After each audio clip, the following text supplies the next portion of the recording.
Assalamualaikum warahmatullahi wabarakatuh. Saya akan mempresentasikan mengenai proposal tesis saya yang berjudul penggunaan aplikasi modul elektronik berbasis Android dengan augmented reality terhadap kemampuan berpikir tingkat tinggi dan beban kognitif siswa. Alasan saya melakukan penelitian pada judul tersebut yaitu kemajuan informasi teknologi komunikasi yang sudah sangat besar memberikan dukungan terhadap berkembangnya media pembelajaran. Media pembelajaran ini diharapkan dapat memperantarai siswa pada proses pembelajaran. Namun pada kenyataannya, pada pembelajaran masih banyak yang menggunakan pembelajaran konvensional, yaitu menggunakan buku cetak atau peralatan-peralatan yang ada langsung dalam kelas. Nah, dengan kemajuan teknologi ini diharapkan dapat meningkatkan pembelajaran sains siswa. Nah, pada beberapa dekade terakhir ternyata telah dilakukan proses pembelajaran dengan menggunakan pembelajaran multimedia. Salah satunya yaitu pembelajaran multimedia berbasis augmented reality pada aplikasi modul Android, di mana tujuannya adalah untuk mengetahui dampak penggunaan aplikasi modul Android berbasis AR pada proses pembelajaran siswa. Pembelajaran Android berbasis AR merupakan pembelajaran multimedia menggunakan aplikasi Android dan dengan cara menerapkan prinsip AR, di mana pada penggunaannya AR merupakan penggabungan antara dunia virtual dengan dunia nyata dengan menggunakan kamera sebagai alat bantu. Adapun rumusan masalah pada penelitian ini yaitu yang pertama, bagaimanakah modul elektronik berbasis Android dengan augmented reality terhadap keterampilan berpikir tingkat tinggi dan beban kognitif siswa? Dan yang kedua yaitu bagaimana kepraktisan dan kemenarikan aplikasi modul elektronik berbasis Android dengan augmented reality terhadap keterampilan berpikir tingkat tinggi dan beban kognitif siswa? Dan yang ketiga yaitu bagaimanakah keefektifan dari aplikasi modul elektronik berbasis Android dengan augmented reality terhadap keterampilan berpikir tingkat tinggi dan beban kognitif siswa. Tujuan dari penelitian ini yaitu yang pertama, menghasilkan produk aplikasi berupa modul elektronik berbasis Android dengan augmented reality. Yang kedua yaitu mengetahui tingkat kevalitan, kepraktisan, dan kemenarikan, serta keefektifan dari aplikasi modul elektronik berbasis Android dengan augmented reality. Dan yang ketiga yaitu untuk mengetahui tingkat kemampuan berpikir tingkat tinggi siswa. Dan yang keempat yaitu untuk mengetahui tingkat beban kognitif siswa setelah proses pembelajaran menggunakan modul elektronik berbasis Android dan dengan augmented reality. Adapun teori yang digunakan pada penelitian ini yaitu yang pertama pembelajaran berbasis multimedia, dan yang kedua aplikasi Android, ketiga augmented reality, keempat kemampuan berpikir tingkat tinggi, kelima cognitive load, dan yang keenam adalah kajian materi mengenai struktur dan fungsi tumbuhan yang nantinya akan digunakan sebagai materi pada aplikasi modul berbasis elektronik tersebut. Yang pertama yaitu pembelajaran multimedia. Pembelajaran multimedia merupakan pembelajaran yang memanfaatkan kemajuan teknologi informasi, seperti contohnya teks, gambar, audio, video, atau bahkan animasi. Nah, dalam studinya Mayer, ternyata terdapat beberapa prinsip desain pembelajaran multimedia, yaitu prinsip multimedia, split attention, modalitas, redundansi, pensinyalan, kedekatan spasial, penemuan terpadu, dan umpan balik. Dan biasanya pada proses pembelajaran multimedia terdapat beberapa masalah, yaitu yang pertama secara kolektif, umpan balik yang reflektif, prinsip desain, keterlibatan siswa, bahkan motivasi dari siswa itu sendiri. Pembelajaran multimedia yang akan dilakukan pada penelitian ini yaitu dengan cara menggunakan media modul pembelajaran elektronik. Yang kedua yaitu Android. Android adalah sebuah sistem operasi pada handphone yang bersifat terbuka dan berbasis pada sistem operasi Linux. Alasan memilih sistem operasi Android adalah yaitu Android memiliki kelebihan. Yang pertama adalah multitasking atau dapat digunakan beberapa aplikasi secara bersamaan.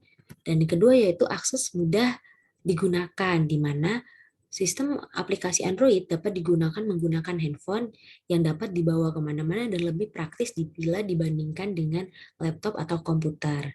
Dan yang ketiga itu pilihan ponsel genggam beragam. Sistem operasi itu banyak, bukan hanya Android, ada juga Apple itu untuk iOS atau Windows Phone. Tetapi aplikasi Android ini memiliki variasi ponsel beragam sehingga peserta didik dapat menggunakannya. Dan yang ketiga yaitu augmented reality. Augmented reality merupakan teknologi yang menggabungkan objek nyata dan virtual dalam lingkungan nyata yang berjalan secara interaktif, dan seperti pada gambar, itu augmented reality dilakukan secara tumpang tindih antara media dan juga antara digital yang kita gunakan. Pada dasarnya, AR dapat dikategorikan menjadi dua metode. Yang pertama, ada yang berbasis gambar atau penanda seperti yang pada gambar, dan juga ada yang berbasis lokasi. Contoh dari AR berbasis lokasi adalah GPS. Selanjutnya itu kemampuan berpikir tingkat tinggi. Kemampuan berpikir tingkat tinggi atau biasa disebut HOST merupakan proses berpikir yang tidak sekedar menghafal dan menyampaikan kembali informasi yang diketahuinya. Adapun indikator dari berpikir tingkat tinggi menurut Cutler and Anderson yaitu yang pertama adalah analyze atau kemampuan menganalisis siswa, yang kedua yaitu evaluate atau kemampuan mengevaluasi, dan terakhir adalah creating atau kemampuan untuk mencipta. Selanjutnya itu cognitive load atau beban kognitif. Beban kognitif merupakan konstruksi multidimensi yang mewakili beban yang dikenakan pada sistem kognitif peserta didik saat melakukan tugas tertentu.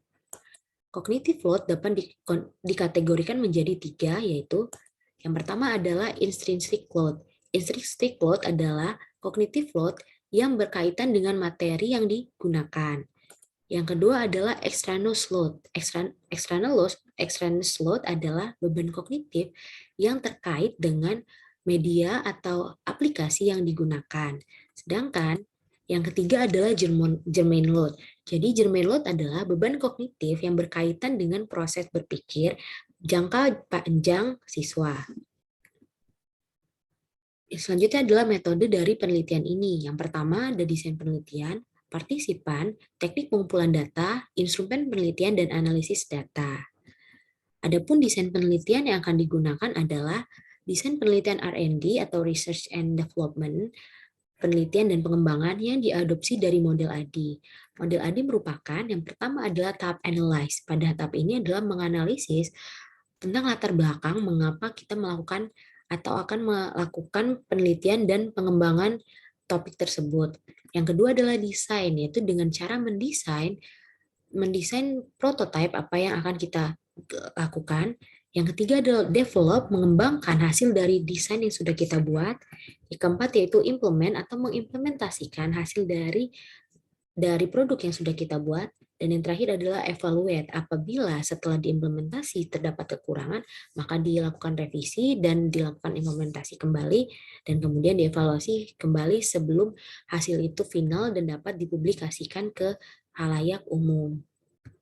Partisipan. Partisipan pada penelitian ini yaitu diambil secara purposive sampling atau secara dengan tujuan dan pertimbangan tertentu pada siswa SMP di Bandar Lampung, di mana pertimbangan tertentu di sini yaitu adalah sampel diambil pada siswa sains, dan juga diharapkan siswa tersebut sudah mengenal teknologi sehingga pada saat proses pembelajaran itu tidak terjadi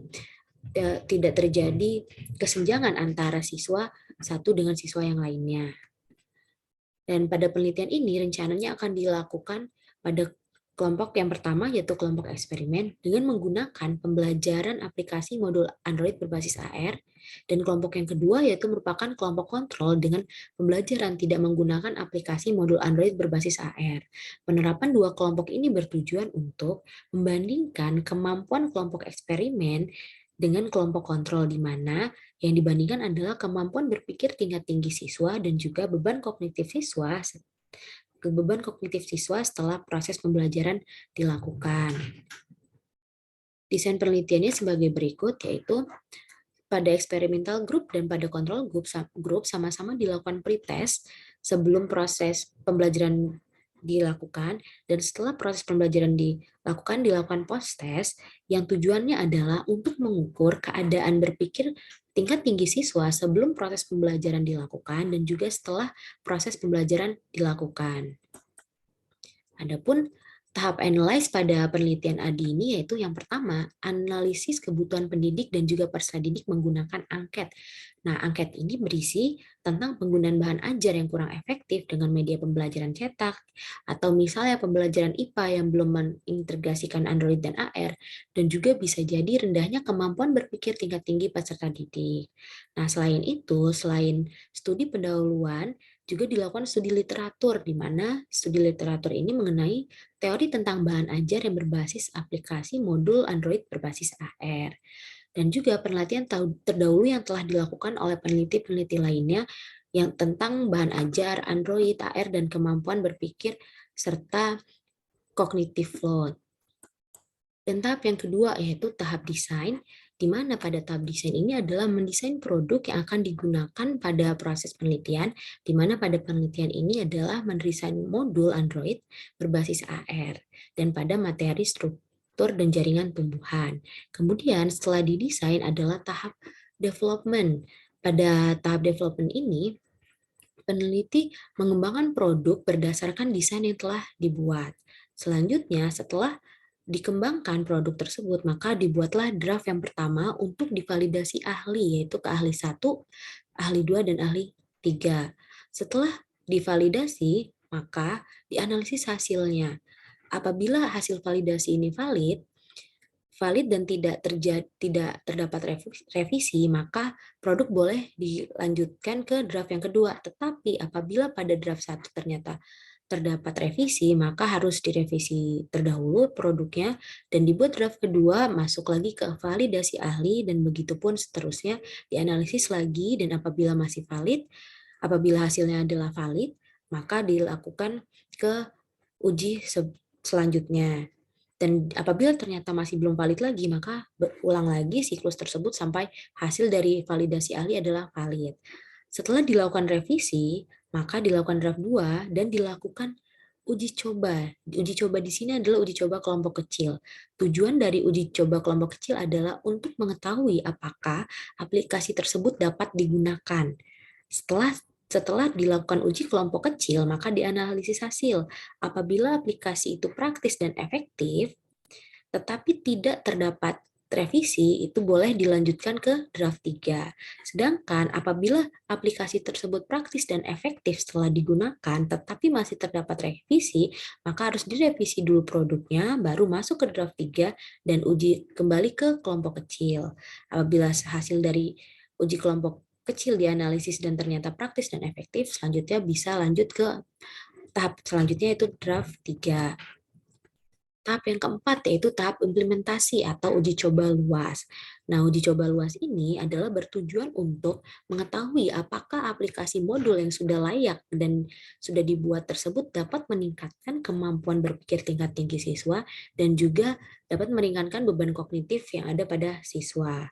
Nah, setelah diuji coba, hasil dianalisis. Apabila hasil analisisnya praktis dan efektif, dan tidak terdapat revisi, boleh dilanjutkan ke penyempurnaan produk, tetapi apabila ada revisi, maka harus direvisi kembali dan dilakukan uji coba lagi.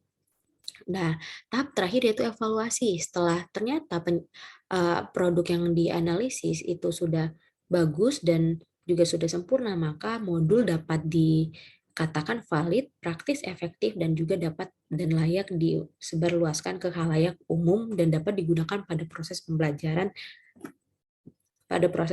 yang lain.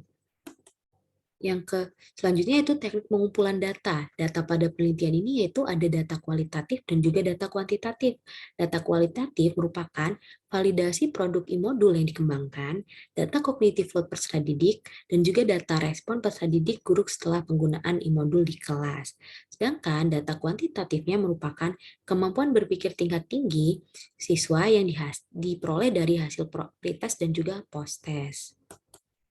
Instrumen penelitian. Pada instrumen penelitian di penelitian ini yaitu terdapat instrumen studi pendahuluan, instrumen validasi, instrumen respon aplikasi, dan instrumen uji efektivitas produk. Di mana instrumen studi pendahuluan merupakan yang pertama ada angket kebutuhan guru yang tujuannya untuk mencari informasi tentang pendekatan pembelajaran apa yang digunakan dan penggunaan bahan ajar apa saja yang sudah digunakan dalam proses pembelajaran. Yang kedua yaitu ada instrumen validasi. Instrumen validasi dibagi menjadi tiga, yaitu yang pertama ada validasi konstruksi, validasi materi, dan juga validasi bahasa. Pada validasi konstruksi yaitu memuat tentang aspek kesesuaian konstruksi e-modul dengan format e-modul yang sedia, yang ideal, dan juga tampilan e-modul dan harus sesuai dengan syarat syarat ideal dari e-modul tersebut. Yang kedua adalah validasi materi, yaitu kesesuaian isi materi yang ada pada modul. Pada penelitian ini yaitu kesesuaian materi pada struktur dan juga fungsi jaringan tumbuhan, di mana validasi ini akan dilaksanakan pada alih struktur dan juga fungsi jaringan tumbuhan. Dan yang ketiga adalah validasi bahasa.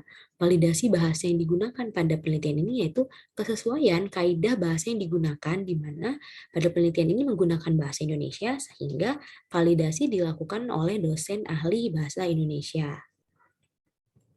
Yang ketiga itu instrumen angket respon. Angket respon ini terdiri dari angket respon peserta didik dan juga guru.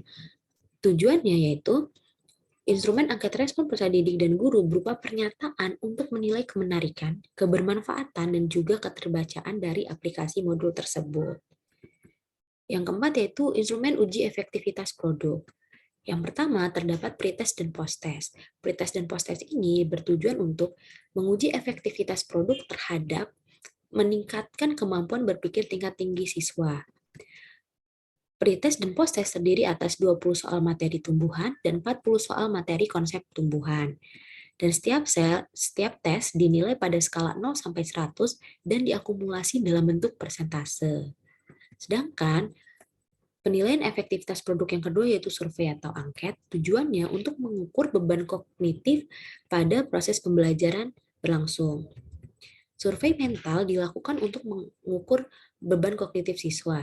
Survei mental dikembangkan berdasarkan teori beban kognitif Extranos, di mana dengan menggunakan skala Likert 1 dan sampai 4. Skor 4 menyatakan sangat setuju, 3 menyatakan setuju, 2 menyatakan tidak setuju, dan 1 menyatakan sangat tidak setuju.